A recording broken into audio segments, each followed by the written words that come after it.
Welcome to our video on ArrayList and algorithm review. We're going to start with how to declare an array list. So there's two options for this. One is strongly preferred, but they will both work. So the preferred version is where you say ArrayList, and then in these angle brackets you put the type of data that you're going to have in your array list, and then you put the name of your array list. You can leave out these angle brackets with the data type. It will work. You might get an error, or I'm sorry, not an error, a warning from your compiler, but it will still work.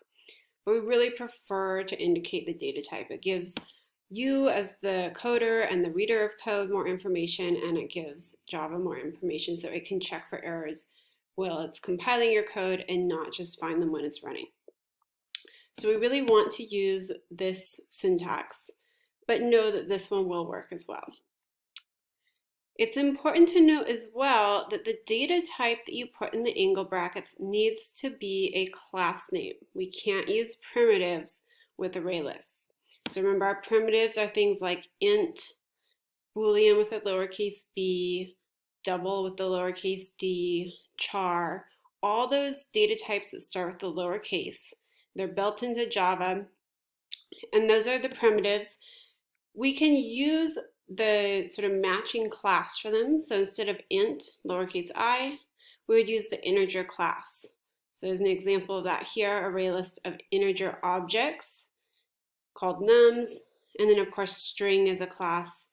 So we can have an array list of strings. If you write your own class, you can also make an array list of objects of that class. Once we have declared our array list, we need to initialize it. This is a really important step. We can't do anything with the array list until it's been initialized. So to initialize it, we have to call the constructor. An array list is a class. We're making an object of that class, and so we have to call the constructor. And this syntax looks just like any other call to a constructor, with the one addition that we are putting in these angle brackets with our data type. And again, you can leave them out, but it's preferred to put them in. Okay, so this is making an array list. We write the word new just like we do for any constructor call, and then the name of our constructor with the parentheses at the end. No parameters are required here. So for nums, we can initialize it to be a new array list of integer objects, and words we're initializing to be a new array list of string objects. Now, when you're on the AP exam, the FRQ questions will often declare an array list as a field.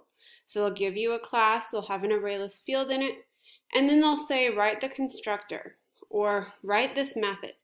And it will say, in one little sentence that's easy to miss, initialize the array list field, and then add these things to it. If you forget to initialize it, you're going to lose a point most likely, because usually the way they score it is that one line, the initialization, so lines like this, is a full point. So just remember, always initialize your array list before you start using it. Sometimes, occasionally, they might say something like, assume that it's been declared and initialized correctly. But usually they're checking to see if you remember to initialize it. All right, once you have declared and initialized your array list, then we can start to add things to it. And there's two ways to add things to your array list. The first way is just add a single element to the end. So in the example here, we're adding the number 40 to the end of our nums list. Since we haven't added anything yet, it just shows up as the only number there. If we want to specify the position that we're adding it at, so maybe we don't want to add a number to the end, we want to add it to the beginning. We're going to use the second version. In that second version, we have to first specify the position we're adding the element to, and then the element that we're adding. So here we want to add at position 0, so put it at the very first spot in our array list. We're adding the number 25. So we put in 25 at spot 0, and that means that 40, that was at spot 0, gets bumped over. Now it's at spot 1. Same thing with words. We can add Dahlia. If we don't specify the position, it just goes in at the end. If we specify, for example, 1, 1 is the end, so rows ends up at spot 1. It's the same thing in this case as if we had used the version where we didn't specify the position. So if we left out the 1 and we just said words.addRows, then it would do the same thing because 1 is the last spot. But if we add spot 1 again, now there's something already at spot 1, so we have to move it over. So rows was at spot 1, it gets bumped over to spot 2, and we add our new value at spot 1. All right, we can also change values in our array list. So that's our set method. In our set method, we again have to tell it the position that we're going to be setting and the new value. So similar to add, but this time we aren't moving over the element that was there. We're actually going to replace it. So in this example, we're setting spot 1 to -2. So spot 1 was 40. It's going to be changed to -2. So our array list will go 50, -2. The 40 is gone. If we want that number 40 and we care about what used to be there, set actually returns that value. So in this case, we're saying x gets nums.set, and so x gets that old value 40, even though it's no longer in our array list. All right, we can remove elements from an array list as well. So when we remove, all we have to do is say the position that we're removing. So if I want to remove the first number from nums, I do nums.remove 0. That takes out that first number. In this case, it just leaves me with -2. And just like with set, if I care about what used to be there, the number that we're taking out, we can make a variable and set it equal to the remove call, and remove actually returns that element that got removed. So in this example, after we remove the first element, we're left with orchid peony.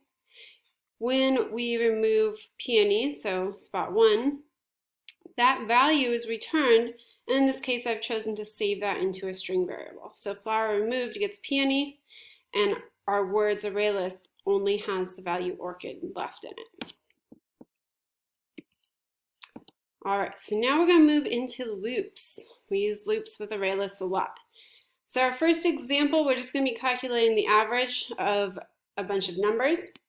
So notice that we aren't using int here because we can't use primitives. So we have an array list of integer objects. But Java does this really nice thing called autoboxing, where it will convert between int primitives and integer objects automatically for you. So you don't really have to worry about, oh, is it an integer object or is it an int? You can use them interchangeably. All right, so we're going to start at spot 0. We're going to keep repeating up to the size. So you might remember arrays, we call the number of elements in an array the length, but for an array list, it's called the size. So all we're doing is adding up each element in here. So we are using this get method. Get is how we access the value in an array list. You do not use square brackets with array lists. That's only for arrays. So once we have gone through this, added up each element, then we're going to divide by the size. An average means add up all the numbers, and then divide by the total number of numbers. And this is okay to do this division here because we've declared total as a double, so we're not going to lose our decimal point there. All right, our second example, this one gets a little trickier. We're going to be removing runs of words. So for example, if this is our array list here, and we've got a lot of repeating words next to each other, we're going to get rid of those runs so we only have one word from each of the runs. So we have pair twice. In the input, the output, it's only going to have it once. Grape appears 3 times here. We only want it once. And then apple appears at both the beginning and the end, but that's not a run. They're not next to each other. So it's okay to let it appear twice as long as it's not next to each other. So that's our goal, is to remove those runs. So of course we're going to need a loop so that we can go through our array list and check each string. So we're starting at spot 0, and then because we're going to have to check both the value at spot I and the value at spot I plus 1, we're going to have to stop at 1 less than the size. We don't want an index out of bounds error here. So in our if statement, we're comparing using equals. So dot equals, because this is a string. We don't use equals with objects. So we're getting the string from spot I and the string from spot I plus 1. And if they're equal, we have to take out, using the remove method, the string at spot I plus 1. So if we are comparing spot 1 to spot 2, these would be equal, so we're going to take out pair at spot 2. Now, the trick is when we remove pair from spot 2, grape in spot 3 gets bumped over to spot 2. So now it would go apple, pear, grape, grape, grape, apple. We don't want to skip the next comparison of comparing this pear to this grape because they're now next to each other. So in order to make sure that we compare this pair again, even though we just compared it to this pair, we now need to compare pear to grape. So in order to make sure we do that, we have to do I minus minus. So we're actually moving I backwards because we're about to do the I plus plus over here. So this I minus minus counteracts that. Subtract 1, we add 1, we end up back where we were, so we can do this pear to grape comparison. That becomes really important when we have this run of 3. So when we start out with this, we're comparing grape to grape. We remove this second grape, and then we have to make sure that we now compare grape to this grape because they're now next to each other. If we didn't do that, we would be comparing grape to apple, and we would never remove this. So this I minus minus is really important. All right, now there's another way to solve that. Instead of going from front to back in our array list, we can go from the end of the array list to the beginning. So we can start at size minus 1, so that's our last one, starting at apple over here, and repeating as long as I is bigger than 0. Again, being careful because we have to compare consecutive elements. So we don't want to go all the way to I equals 0, because then this I minus 1 would be saying get for -1, and we don't have a position -1. So be careful whenever you're comparing consecutive elements that you get these bounds correct on your for loop. All right, so now we're comparing the string at position I to the string at position I minus 1. If they're the same, we remove the string at position I. And then we don't have to worry about changing our I at all. It's going to decrease because of our for loop. And we're moving backwards through our array. So for example, if we're comparing these two grapes and we remove this one, that's fine because now we're going to be comparing this one to this one, which is exactly what we wanted to do. So when you go backwards through the array, all those moves, the bumping over of elements when you remove something, happen behind where you're looking. So you're kind of staying ahead of all those changes, and you don't have to worry about keeping your I or your loop variable in sync with all those changes. All right, we also have enhanced for loops, or for each loops, for array lists. Now these are convenient because they require less code, so the syntax is a little bit less clunky, but it's important to note you cannot modify an array list using an enhanced for loop. So that means you can't call remove, you can't call set, you can't call add. If you need to do any of those things, you need to use a regular for loop. You only want to use the enhanced for loop if you are only accessing the values in order from start to finish, so from the beginning to the end. So if you're doing that, then you have a much simplified syntax. So in your for loop, you start by putting the data type, so this matches what you put in the angle brackets when you declared your array list. Then you're going to make a variable name, put a colon, and then put the name of the array list you're looping through. So for example, if we have an array list called words and we want to loop through it, Words is an array list of strings, so we have to put string here. We name our variable W, so we read this as for each string W in words. And then W will automatically take on the value of each string in words one at a time. So we don't have to call get, we just use W, and we can print out W, we can check it to see if it matches some criteria, whatever we need to do. All right, we have searching algorithms. We're going to go through these pretty quickly since we've gone over them recently. Remember, a searching algorithm is where you have a target value that you are looking for in your array or your array list. The two algorithms that we looked at for searching are the sequential search. So this works on any array or array list, and you just go one at a time through each element, checking if it matches the target. For the binary search, your precondition is that the array or the array list has to be sorted beforehand. If it's not sorted, binary search won't work. To start this algorithm, you check the middle element. If it matches the target, you're done. Otherwise, you're going to have to rule out half of the elements. So if we're dealing with numbers and they're sorted in ascending order, then we're going to compare our target to the middle. If the target is bigger than the middle, we're ruling out the left-hand side. If it's smaller than the middle, we're ruling out the right-hand side. And then with those remaining elements that we haven't ruled out, we're going to repeat this process. So take the middle element and compare it to our target and continue from there. For sorting algorithms are the ones that reorder the elements in our array or our array list so that they match a specified order. So this could be numeric order, either ascending or descending. It could be alphabetical order, maybe reverse alphabetical order. Or it could be some other order that's specified in a problem statement. We looked at 3 different sorting algorithms, but of course there are a lot more than just those 3. We've got insertion sort, selection sort, and merge sort. And we're not going to go into details on all of those because we've gone over them recently. But we are going to go over one part of those that they all have in common. So all 3 of those require that we swap elements. So we take 2 elements and we change their position.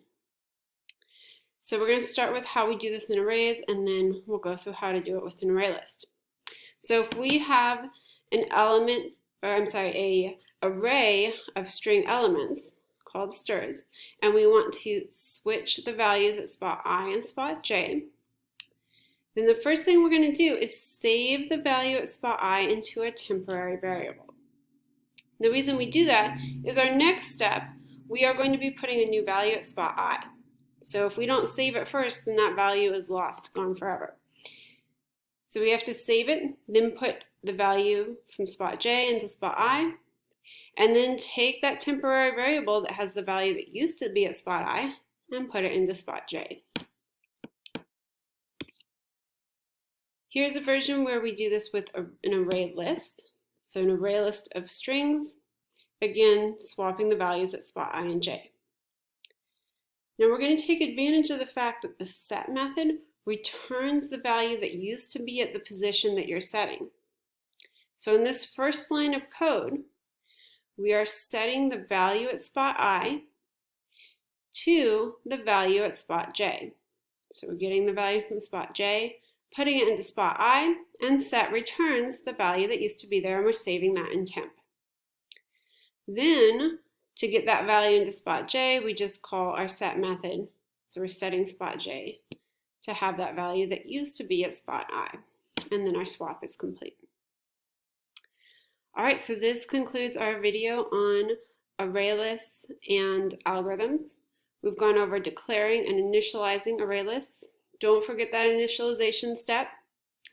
We've gone over adding, removing, setting, using loops, and then our searching and our sorting algorithms.